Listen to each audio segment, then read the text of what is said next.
Hello viewers, আসসালামু আলাইকুম। Welcome to my channel. আজকে আমি দেখাবো সুন্দর এই ওড়নাটি কিভাবে কাটিং করেছি তার পরিমাপ। তো এই কাজটি করার জন্য আমি দুই কালারের কাপড় ব্যবহার করেছি। এখানে লাল আর ব্লু কালার আছে। তো এখানে আমি শুধু ভয়েল কাপড়টা ব্যবহার করেছি। আপনারা চাইলে ব্রাইট কটন কাপড়টাও ব্যবহার করতে পারেন।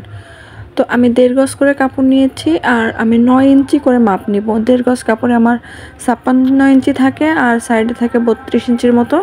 তো এখান থেকে আমি 9 ইঞ্চি করে কাটিং করে নিব। 9 ইঞ্চি করলে আমার পুরো মাপটা আমার 3 গজ কাপড়ে সুন্দর একটা বড় নামাজি ওড়না হয়ে যাবে। তো আমি প্রথমে কাপড়টাকে 2 ভাঁজ করে দেখুন 2 ভাঁজ করলাম, তারপর আরেকটা ভাঁজ দিলাম, মোট 3টা ভাঁজ করে নিলাম। এতে করে আমার খুব সহজে কাটিংটা হয়ে যাবে। আর আমি 9 ইঞ্চি মাপ নিয়ে দেন 3টা ভাঁজ করে নিলাম। তো আপনারা চাইলে আমার মতো ভাঁজ করে নিতে পারেন, আর এইভাবে ভাঁজ না করেও অন্য সিস্টেমেও করা যায়, সেটাও আপনাদের দেখিয়ে দেব। তো প্রথমে আমি 3টা পার্ট করে দেন 9 ইঞ্চি করে করে শেপ করে এটা মার্কিং করে নিচ্ছি। আপনারা চাইলে এখানে স্কেল ব্যবহার করতে পারেন। তো আমি ফিতা দিয়ে কাজটা করছি, আর আপনারা আমার মতোও করতে পারেন। তো 9 ইঞ্চি করে দিচ্ছি। 9 ইঞ্চি করে দিলে হবে কি ঠিক সাইজ থাকবে। আর আপনারা চাইলে 10 ইঞ্চি করে দিবেন। 10 ইঞ্চি করে দিলে আরও মোটা মানুষের ক্ষেত্রেও সুবিধা হবে, তারাও খুব ইজিলি এই ওড়নাটা ব্যবহার করতে পারবে প্লাস পরতে পারবে। তো আজকে আমি কাটিং ভিডিওটা দেখিয়ে দিচ্ছি। পরবর্তীতে আমি এটার কিভাবে কুশি কাটা দিয়ে কাটওয়ার্ক বা 2 কালার কিভাবে জোড়া দিলাম সেটা দেখিয়ে দিব। আর এটা পরিমাপটা অনেকে বোঝে না। তো আপনারা লম্বায়ও 9 ইঞ্চি নেবেন, চওড়ায়ও 9 ইঞ্চি নেবেন। আর যদি 10 ইঞ্চি দিতে চান সেক্ষেত্রে লম্বায়ও 10 ইঞ্চি দিবেন, চওড়ায়ও 10 ইঞ্চি দিবেন। এভাবে করে কাজটা করবেন তাহলে খুব ভালো হবে।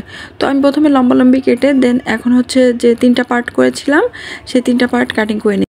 তো এভাবে 3টা করে কাটিং করে নিলাম। আমার লালটা 18টা পিস হয়েছে। এরপর এভাবে করে আরেকটা পদ্ধতি, এটা আপনারা পুরোটা সক টেনে দেন কাজটা করতে পারেন। তো আমি এখানে 9 ইঞ্চি পরিমাণ পুরোটা সক টেনে নিয়েছি। নেওয়ার পর এটা কাটিং করে নিচ্ছি। এটা একটু সময় সাপেক্ষ। পুরোটা 9 ইঞ্চি করে মাপ দিয়ে দাগ টানতে হয়, পরে একটা একটা করে কাটিং করতে হয়। এটা একটু সময় সাপেক্ষ। আর আমি যেভাবে দেখালাম 3টা পার্ট একভাবে করে লাল কাপড়টা যেভাবে দেখিয়েছিলাম আপনারা চাইলে সেভাবেও করতে পারেন।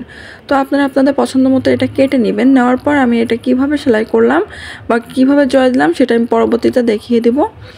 তো আমার এখানে ব্লু কালারও 18টা পিস হয়েছে আর লাল কালারও 18টা পিস হয়েছে। মোট 36টা পিস দিয়ে আমি কাজটা করব।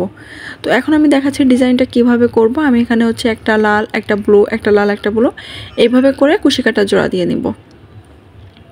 আশা করি আপনারা ডিজাইনটা বুঝতে পেরেছেন। ডিজাইনটা বুঝতে পারলে তো ভালো, না বুঝতে পারলে অবশ্যই কমেন্টসে জানাবেন, আমি আপনাদের কমেন্টসের উত্তর দিব। আর কিভাবে সেলাইটা করলাম সেটা দেখতে হলে অবশ্যই চ্যানেলটি সাবস্ক্রাইব করবেন, তাহলে সকল ভিডিও দেখতে পারবেন। Thanks for watching. আল্লাহ হাফেজ।